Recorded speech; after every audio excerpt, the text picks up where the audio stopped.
প্রিয় সাংবাদিক বন্ধুগণ, আপনারা দেখেছেন আজকে আমরা যারা এখানে এসেছি নরসিংদীতে আমিনা ধর্ষণের বিচার চাইতে, আমরা কিন্তু গত বছরে যে মাগুরায় শিশু আসিয়া ধর্ষিত হয়েছিল সেটা নিয়ে বিচার দাবি করেছিলাম আমরা।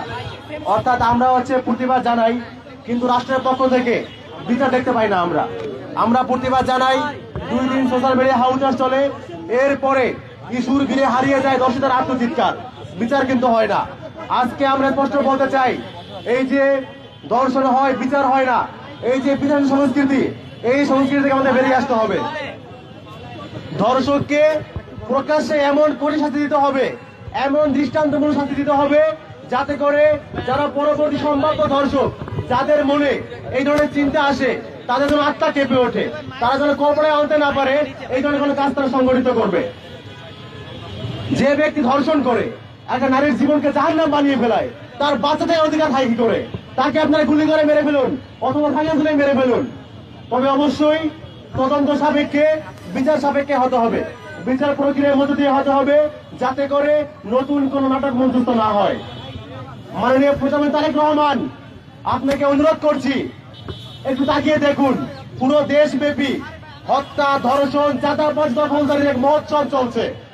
আপনি ঢাকায় বসে বসে ফ্যামিলি কার্ড, কৃষক কার্ড, অনেক কার্ডের গল্প শোনাচ্ছেন।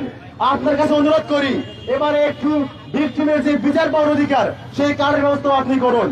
আপনি তাকিয়ে দেখুন, নরসিংদীতে ধর্ষিতা মেয়েকে বাবার সামনে থেকে তুলে নিয়ে পুনরায় দর্শন করা হয়, হত্যা করা হয়। রাজধানীতে বাচ্চা মেয়েকে দর্শন করে হত্যা করা হয়।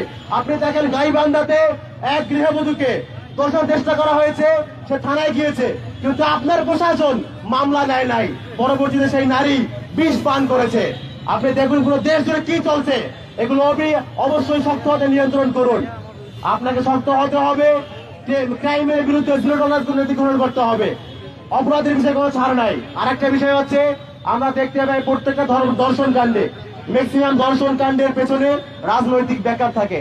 আপনারা দেখেছেন নরসিংদীতে যে ঘটনা ঘটেছে, সেখানে যে ধর্ষক নুরা, তার কাছ থেকে টাকা খেয়ে স্থানীয় বিএনপি নেতা মেম্বার তিনি কিন্তু তার কাছ থেকে টাকা খেয়ে আপোষ করে দিয়েছে বিচার না করে, এবং ধর্ষিতার পরিবারকে এলাকা ছাড়ারও হুমকি দিয়েছে। এই ধরনের সমস্ত জায়গায় পলিটিক্যাল ব্যাকআপ থাকে, এগুলোকে নিয়ে সত্যবাদী নিয়ন্ত্রণ করতে হবে। রাজনৈতিক দলগুলোকে এগিয়ে আসতে হবে, যে বা যারা আমার দলের অন্যায় করবে তার সাথে আমার কোনো বিরোধী নাই। যে অন্যায় করবে তাকে যেমন দলে রাখা হবে না, একই সাথে তাকে আইন তুলে দেওয়ার দায়িত্ব আমার দলের, এটা নিশ্চিত করতে হবে। যদি এটা নিষেধ করা যায়, তাহলে আশা করি অদূর ভবিষ্যতে এই ধরনের ক্রাইমের সঙ্গে কমে আসবে। ধন্যবাদ সবাইকে।